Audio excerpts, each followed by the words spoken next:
Everyone, God bless you. Thanks a lot for tuning in. I have a reflection for you today that I've prepared that I've entitled Spiritual Charms, How Music Changes Us. I'm continuing my reflections on music, and that title is actually from a quote from St. John Chrysostom, a reflection in his commentary on Matthew, the Gospel of Matthew.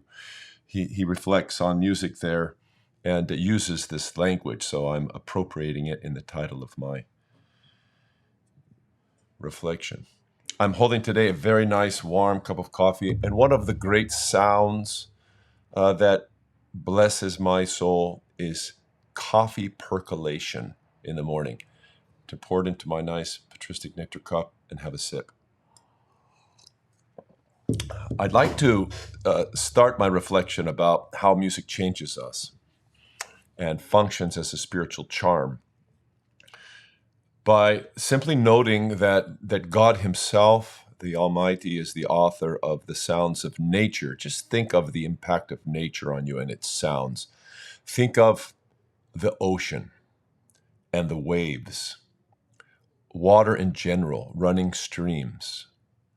Think of birds and animal sounds, the movement of the winds, the ruffling of leaves.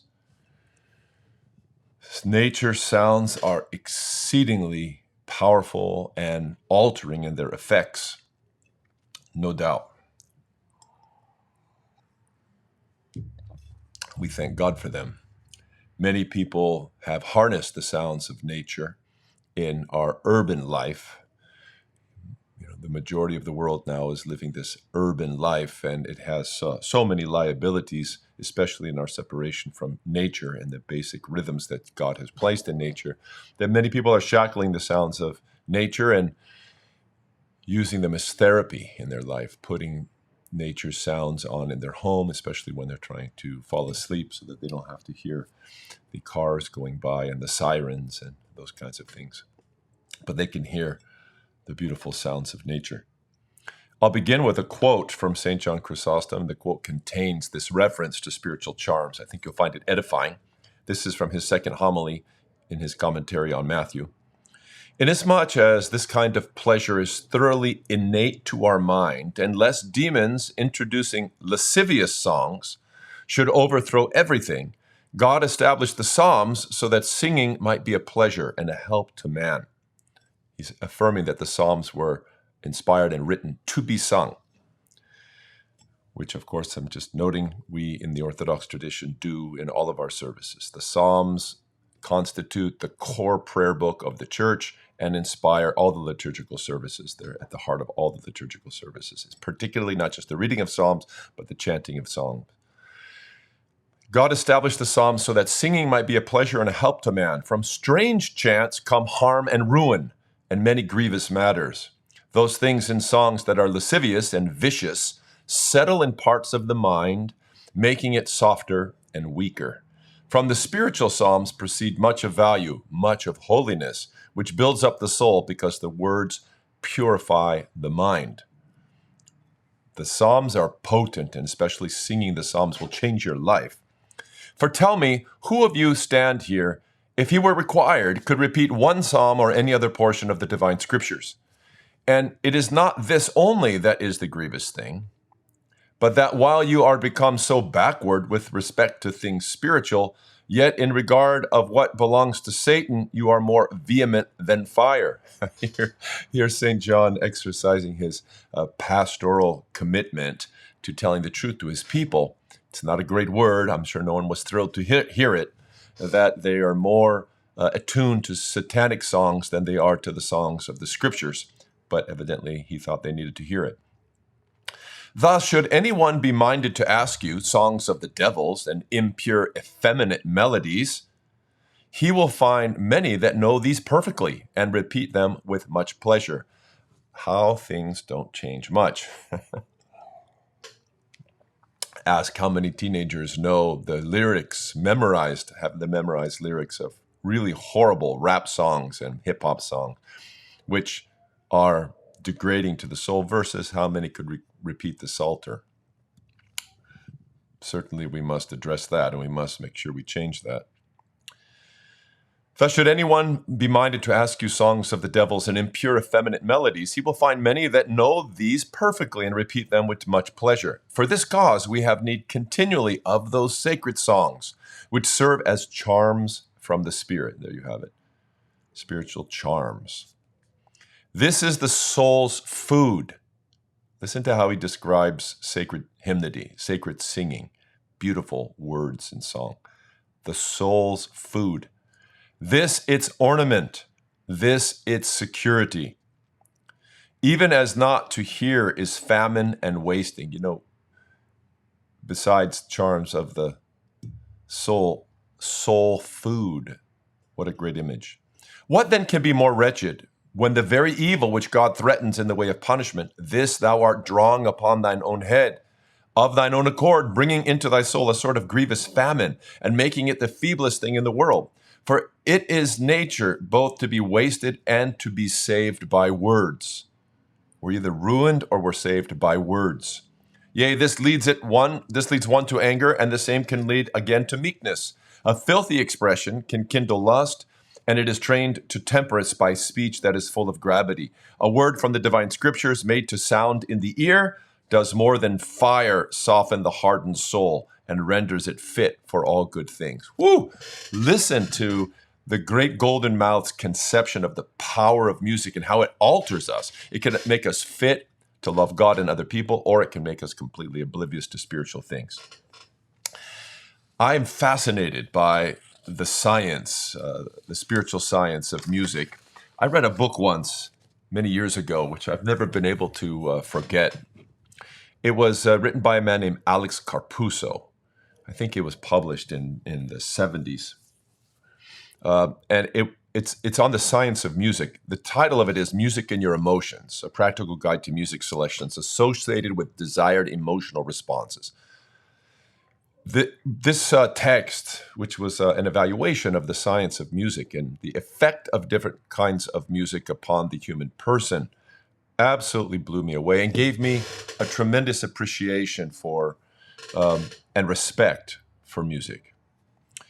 He describes in this text all sorts of psychosomatic reactions, physical reactions, emotional reactions, behavioral, social, educational, imaginal, all of these due to the effects of music, different types of music. And not just the words again. Words and pitch, loudness, duration, timbre, brightness, vowel quality, volume, the density, all affect the listener. Music is complex, and it has a complex effect upon the human person. It alters moods, can increase or decrease quality of sleep, can promote aggression, increase appetite. Now, a lot of these things have been commented on, as you've seen from St. John Chrysostom's, by the church fathers. The great Roman consul and then monk Cassiodorus, this is the 6th century in the West, right? He's living after the fall of Rome, the invasion of the barbarians, and he spent the end of his life, Cassiodorus did, trying to prop up Christian culture against the barbarian invasions. And he propounds and comments on in great detail kind of an early medieval theory of music in a unique way in the West, describing in great ways how music can alter the human person, how music can expel the greatest of griefs. Don't we need that today? How it can eliminate fears, how it can appease cruelty, he says. It can abate heaviness in the heart. Yes. It can cause quiet. It can facilitate rest. This is Cassiodorus, 6th century. It has physiological effects.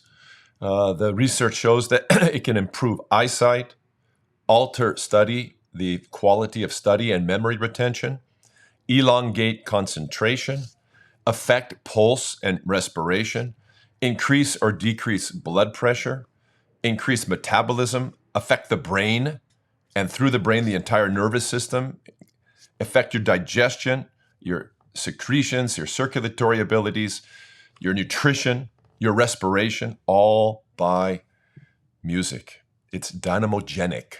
It's a fascinating word, dynamogenic. It means it enhances systems of your body that are already in working. The book also shows that music affects animals, and this is important to see. It has a tremendous effect on animals and can control animals, different types of music, which shows that it's not just a rational thing. So words are especially important, of course, for rational beings, for human beings made in the image of God.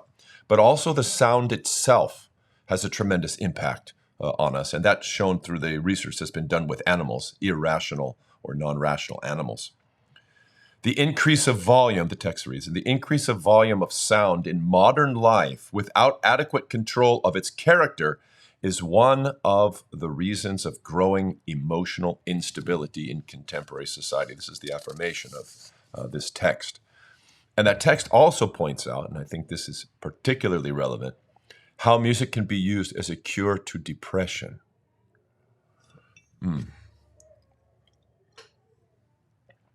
I'll end this reflection with a few scriptural references to the use of music to alter states and to greatly affect the human person. In the Old Testament, God inspired his people to use the trumpet in association with mustering for battle, calling to war. The trumpets and musical instruments have always been used in the militaries. And this is the case in ancient Israel as well. Of course, you see the trumpets also in the Apocalypse. That's another story there. But the trumpets would stir up the hearts of men to drive out fears, to amplify their willingness for self-sacrifice and for defending their wives and children and their nation. And so this is how the army would be summoned. This is still the case, as I mentioned, with militaries, that they use music. I remember seeing a real misuse of this back when the Iraq War in 2003, 20 years ago, took place. I remember watching a video on television of our soldiers driving into Baghdad in their Humvees and other things, and more often than not, they were blasting acid rock. I remember seeing one image that I've never forgotten of young men with their sunglasses on going into Iraq, and they were listening to AC/DC. If you want blood, you got it. Screamers. This is not, while certainly it would stoke their martial feelings and move them to want to fight. Of course, if you're going to try to fight in a way that doesn't ruin your soul, if you're going to try to be just in your military ambitions, then listening to AC/DC is not a great idea. If you're going to make sure you don't kill the innocent and you don't shoot women and children together with men and soldiers going into war screaming, if you want blood, you got it, is not the greatest idea. There's also an incredibly moving account in the Chronicler. In the Chronicles, in 2 Chronicles 20, I believe, it tells the story of King Jehoshaphat, a pious and devout king of Israel, stirring up his people to fight, and all of the people were asked to chant the Palielios. Oh, give thanks unto the Lord, for he is good, for his mercy endureth forever. That repetition, that's something not just that we Christians sing, that we Orthodox are devoted to the Palielios and sing it on all of our great feasts of the Lord. We love it as a celebration, but it was also used in a military way. It was something that was used by King Jehoshaphat, and while they were singing it, God routed their enemies. A tremendous example of what we're talking about. I'll leave you with an encouragement, dear ones, of a way that music has greatly helped me, especially when I have felt afraid or threatened, oppressed, if I feel the demons are at the door, so to speak, and pressing upon me. I quote that wonderful psalm, the 68th Psalm that we sing in Holy Pascha, celebrating the resurrection of Christ. Let God arise, Let his enemies be scattered, and let them that hate him flee from before his face. And then we sing, Christ is risen from the dead, trampling down death by death, and upon those in the tombs, bestowing life.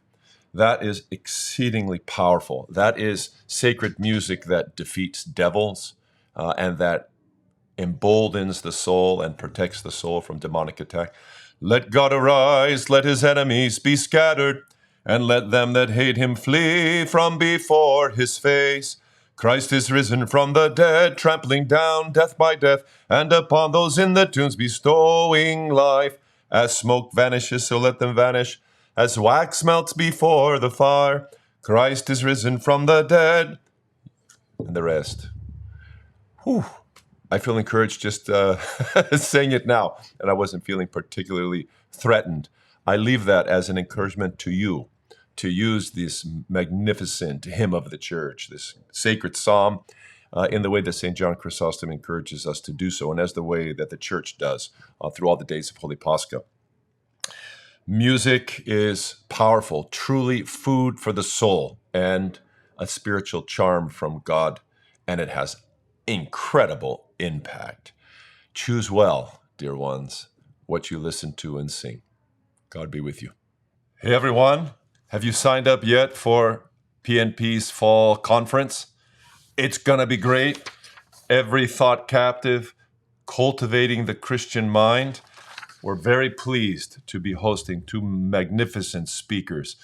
Father Alexis Torrens, who was a professor of patristics at the University of Notre Dame, and Presbytera Ginny Constantinou, a very well-known priest wife and scholar and author. Both will be here to discuss with us the nature of taking every thought captive to the obedience of Christ. I'm confident it's going to be an extremely edifying weekend. October 13th to 15th here at St. Andrew in Riverside. You can go to PNP and sign up, patristicnectar.org, and sign up for the conference. Come in person or participate by the live stream. Look forward to seeing you.